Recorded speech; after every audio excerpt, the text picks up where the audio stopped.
Comment se débarrasser pour de vrai, enfin, des mauvaises herbes? Moi, ça fait 10 ans que je travaille, que je suis agriculteur, que je crée des jardins, que j'essaye des choses, que je fais des erreurs, que j'ai des réussites et surtout que je regarde des vidéos YouTube. Il y a 2 choses qui nous empêchent de vraiment nous débarrasser des mauvaises herbes. Premièrement, les mauvaises herbes, elles sont horribles. Elles sont faites pour nous embêter. Deuxièmement, peut-être le pire obstacle, ce sont les mauvaises vidéos YouTube, les mauvais conseils, les gens qui disent n'importe quoi parce que ça fait des vues. Alors maintenant, je vais vous parler de ce que sont vraiment les mauvaises herbes, quelle est leur nature profonde. Nous allons parler de la nature des mauvaises herbes.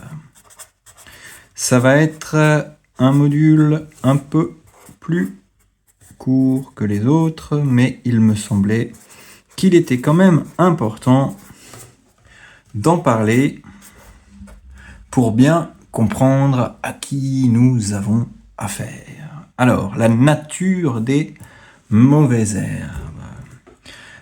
Vous savez, on entend de temps en temps des gens dire « Non, mais il n'y a pas de mauvaises herbes, elles ne sont pas mauvaises, il faut comprendre comment elles pensent, il faut les accepter telles qu'elles sont, elles ont leur utilité, bla bla bla bla bla bla bla. » Et moi, je ne suis pas d'accord.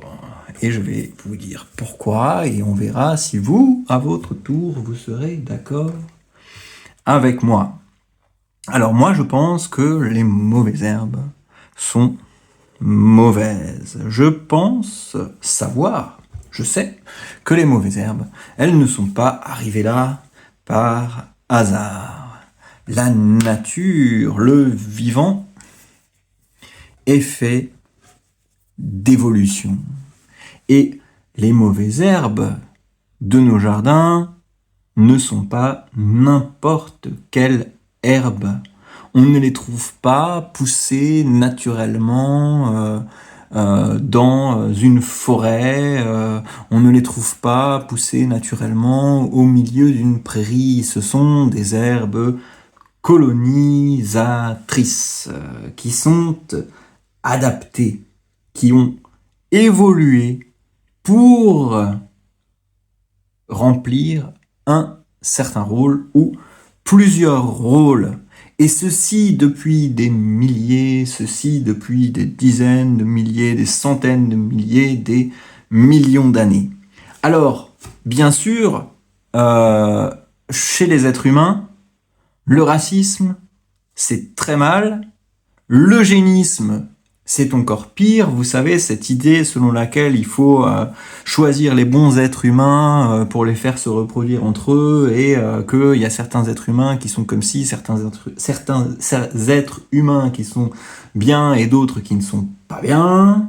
Et ça, c'est horrible, évidemment. Je le rejette complètement. Mais là, on parle de plantes. Et les plantes, on a le droit de les juger un peu, et on a le droit de dire que certaines plantes sont dans certaines catégories parce que c'est évidemment le cas. Alors les plantes mauvaises herbes, souvent sont des plantes qui ont une fonction qui dans la nature est vitale. Il s'agit de plantes colonisatrices. Qu'est-ce que c'est une plante colonisatrice? Quand dans la nature, même sans les êtres humains, vous avez une prairie et vous avez un sanglier qui vient et qui vous ravage tout ça, et du coup vous vous retrouvez avec une terre nue. S'il pleut, hop là, une grosse averse sur une terre nue, l'eau va s'infiltrer, partir loin, emmener avec elle l'azote, emmener avec elle, l'humidité, évidemment, qui va partir, emmener la matière organique, emmener tous ces bons nutriments dont les plantes ont besoin et dont les animaux ont besoin à travers les plantes.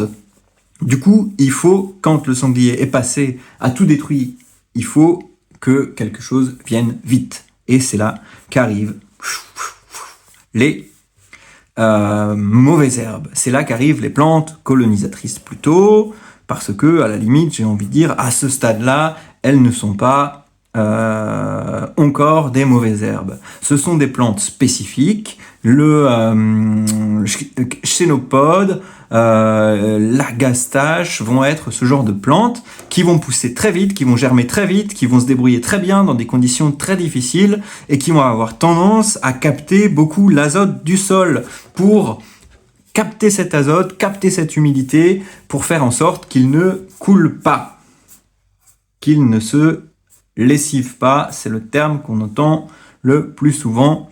Et donc, c'est à ça que servent les plantes colonisatrices. Après, il y a autre chose, c'est que, comme je disais, il y a de l'évolution. Hop. Plus une plante se reproduit vite, plus elle fait de graines, plus son cycle va être rapide, et plus elle va évoluer rapidement. Hop, ok. Alors, elle va évoluer en fonction de quoi? En fonction de ce qui va l'embêter. Donc, là, dans notre petite histoire, ce qui embête ces plantes, ce qui fait qu'elles ont besoin de venir rapidement, ce contre quoi elles luttent, à cause de leur propriété colonisatrice, c'est le sanglier. Et les mauvaises herbes, ce sont celles qui luttent contre les humains et leurs pratiques. Les humains et leurs pratiques.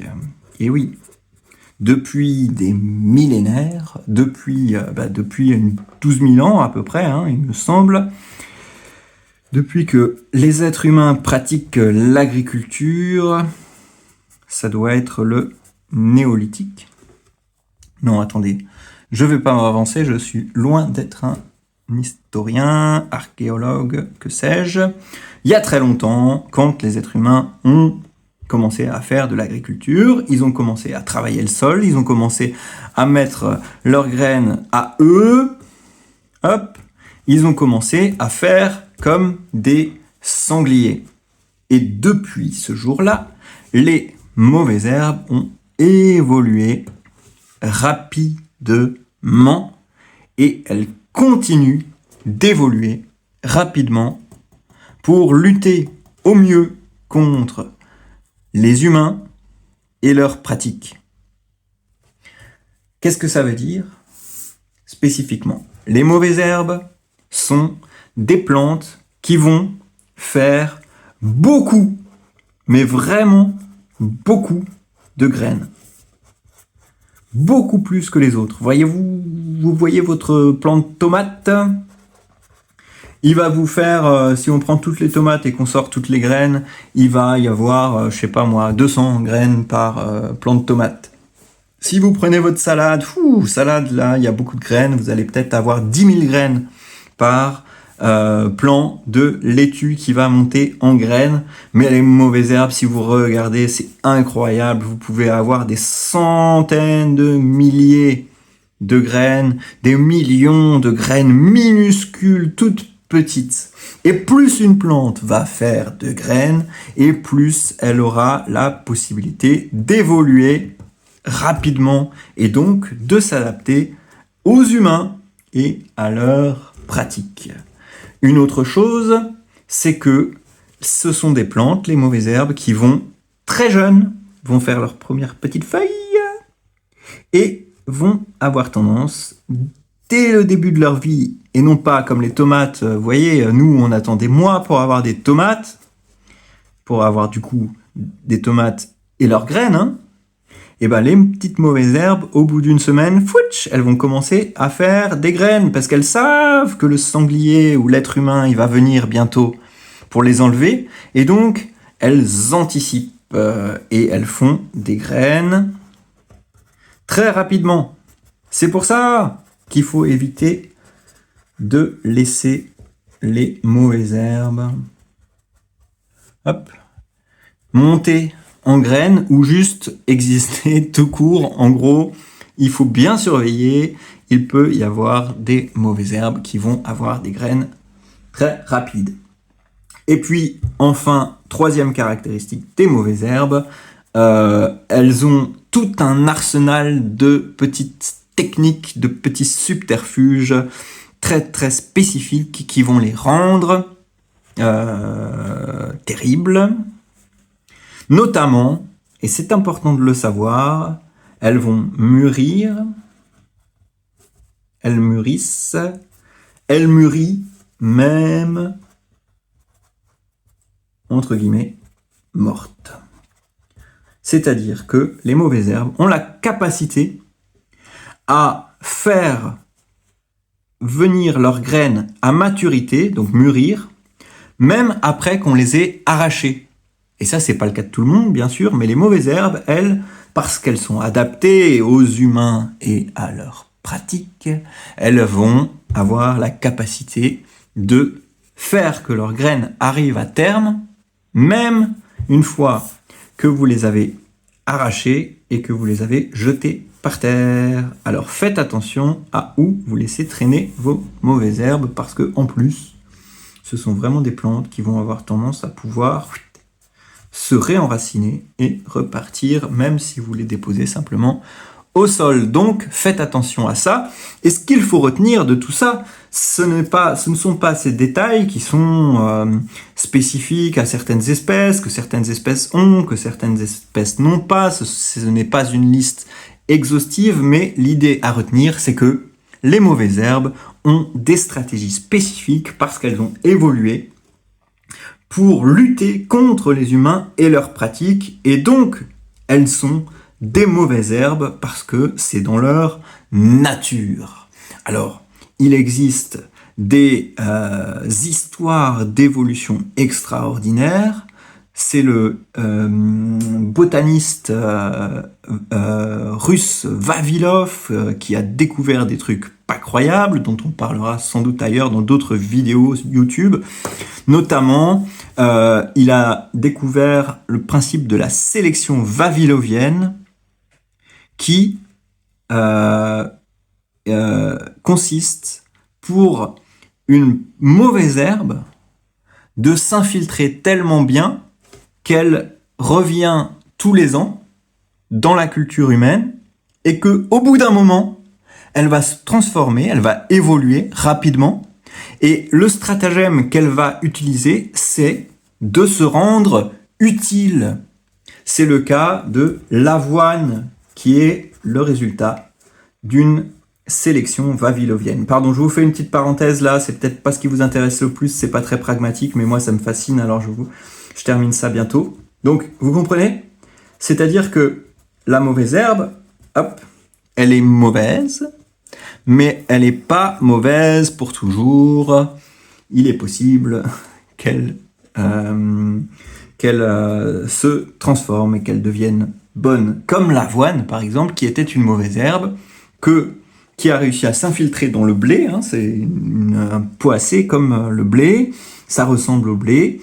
Et au fil du temps, on a sélectionné en récoltant l'avoine qui ressemblait le plus à du blé, qui était aussi le plus généreux. On l'a mangé, on l'a ressemé, et il y a eu une évolution vers quelque chose de bon à la place de mauvais. Donc, ce n'est pas irrémédiable, mais quand même, ça c'est un travail de longue haleine. Peut-être que finalement, en faisant de la recherche, on pourrait rendre les mauvaises herbes bonnes, mais pour l'instant, considérez qu'elles sont vos ennemis et qu'elles sont beaucoup plus futées que vous ne le pensez et qu'elles vont essayer de s'infiltrer dans votre jardin. Et si elles se ressèment trop, elles vont s'adapter non pas seulement aux humains, mais à cet humain que vous êtes. Et ce sont les mauvaises herbes les plus adaptées à cet humain que vous êtes et aux pratiques que vous avez, vous, qui vont se développer et elles vont vraiment vous rendre la vie impossible. Voilà. Bon, c'était pas si court finalement, mais c'est terminé. Alors du coup, voilà, allez voir vos mauvaises herbes, essayez de réfléchir un petit peu aux mauvaises herbes qui vous posent problème. Est-ce que vous êtes satisfait de là où vous en êtes avec les mauvaises herbes dans votre jardin si vous avez déjà un jardin? Et essayez de réfléchir à comment vous pouvez avoir une stratégie qui vous aide, une stratégie qui vous plaît, qui vous correspond, mais essayez d'observer aussi peut-être où la mauvaise herbe, eh bien, vous a manipulé grâce à ces techniques incroyables de colonisation. Et vous avez vu, j'ai acheté un micro avec une bonnette. Bon là, c'est facile, il n'y a pas de vent, mais j'espère que ça aidera pour la suite de mes contenus. Cette vidéo que vous venez de voir, si ça vous a plu, ben, ça fait partie d'un cours que je suis en train de construire. Pour l'instant, il est à moitié prix. Quand je l'aurai terminé, le prix va augmenter. Donc voilà, abonnez-vous. Ça m'aide aussi, ça m'aidera à créer des contenus, à créer plein de nouvelles choses. Et puis je pense que ça vous intéressera si vous êtes encore là et que mon exposé sur les mauvaises herbes vous a parlé. Il y a plein d'autres choses dans ce cours. Il y a des trucs et astuces, il y a des techniques, il y a des catégories de mauvaises herbes que j'ai moi-même créées, que j'ai moi-même définies, mais qui sont vraiment pragmatiques. Donc je vous invite à aller voir ça et je vous dis à bientôt. Bye!